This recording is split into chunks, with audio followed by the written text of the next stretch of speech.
Okay, all right, good afternoon. A couple items here. Khalil Herbert will be activated tomorrow. Um, and excited about that. Had a good week of practice and certainly excited to have him back.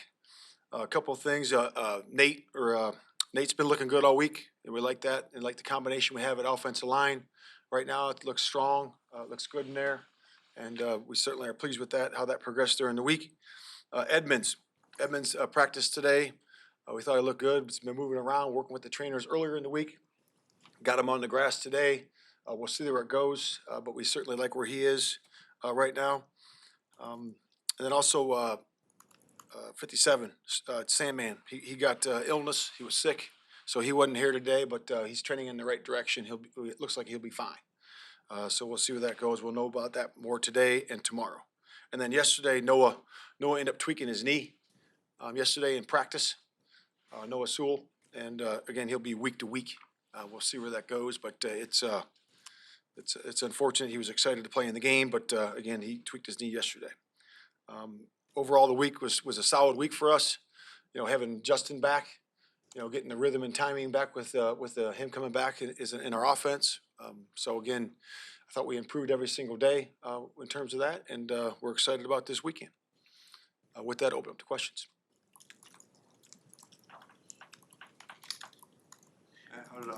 How do you feel Justin looked as you looked at the full week together?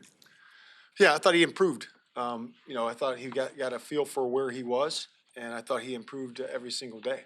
So you get that, the timing with the receivers, the concepts that you're running that particular week, and I thought he got his footwork back, where it needed to be, and I thought the accuracy was good as it got better as the week went. So I thought he was good.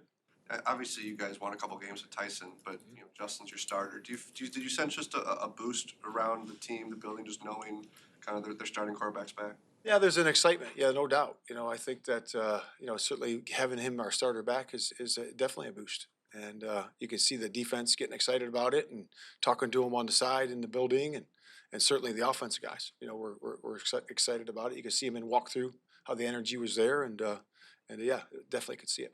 What about with Justin? Do you sense the excitement from him? Obviously, so even keeled, but can you see it from him? Yeah, no doubt. I mean, he's been chomping at the bit to play. He really tried to play last week. Just wasn't there, wasn't ready yet. But with that longer break, he's got a chance to really get back in there, and you could see for sure that he was, always asking, the trainers, hey, when can I get back? And he did it right. He worked it back in there, and we're excited he's back. Seems like half the league has had to rely on a backup quarterback at some point, and the season's only half over. How essential is that just in the modern NFL to have a backup you can rely on? And has Tyson kind of met that threshold for you now that if you need him for any reason, you're a lot more comfortable in what Yeah, it's certainly an important position, and my hat's off to Getsy and Janoko, to be able to train a rookie, to come in there and to go 2-2 and to be able to function the way he functioned. And my hat's off to Tyson.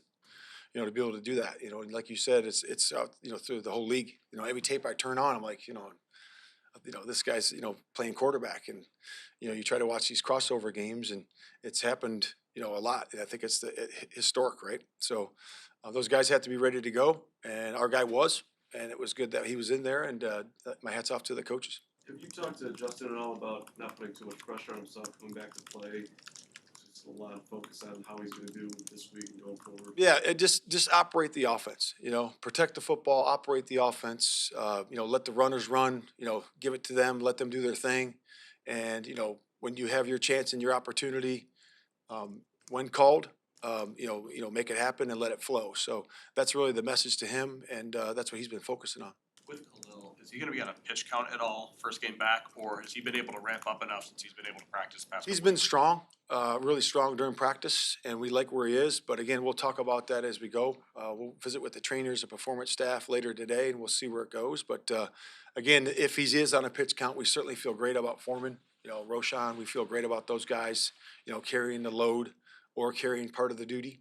But Herbert's looked really well this week. How do you balance that when Deontay has been performing so well in Khalil's absence, when Khalil's healthy and ready to go? Like, how do you find the balance between, okay, maybe your reps dwindle because our number one guy's back, or is that has Deontay played his way into a bigger role to stay where he's kind of been at with terms? Yeah, there is a balance there, and that's a great question, Courtney.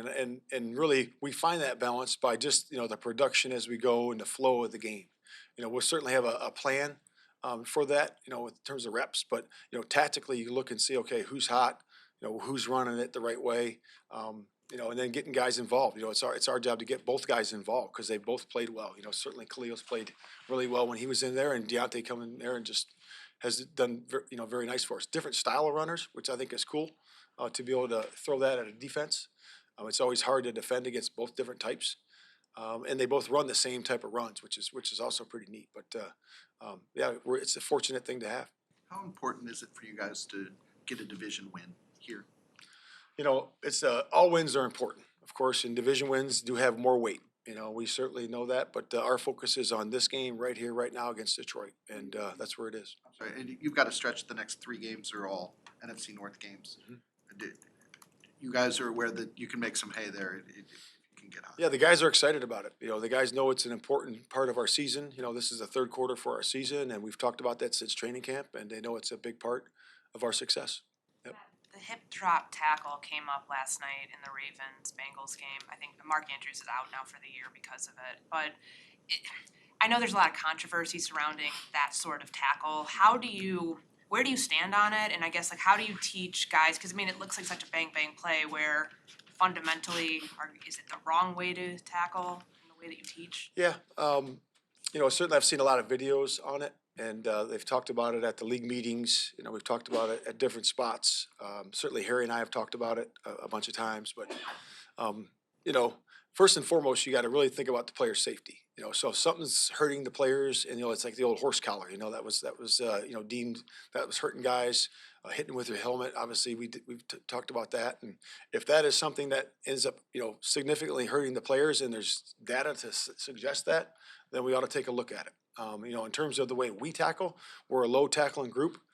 So we don't really tackle by the hips. We tackle lower than that, and we focus on that. When we're doing it right, it looks right.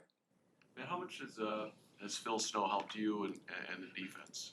Yeah, Phil's been great. He really has. To have the wealth of experience, for him being a coordinator, I think is really a neat part of it. And then he loves to watch film and loves to break the opponent down. So that's been fabulous for us. So we get really a head start, on Monday. He'll come in for an hour and a half and talk to our defensive group about the different, first and second down run, pass, then to go to the situations, the third down, the 2 minute, the red zone, and go all the way through it. And he's been fabulous with that, and he's had our analytics department help him as we went. It's gotten better and better every single week, in terms of the data. But from me just bouncing ideas off of him and, from a former play caller and a play caller as of recent, it's been really good. When you face coaches who are so aggressive on fourth down, the way that Detroit has been this year, obviously down and distance, analytics will tell you when it seems more likely that they'll go on that situation. But how do you, when you're calling defense, how do you have to balance knowing that analytics may say one thing, but clearly they've gone a lot on feel? How do you do that in game? Yeah, that's a great question too.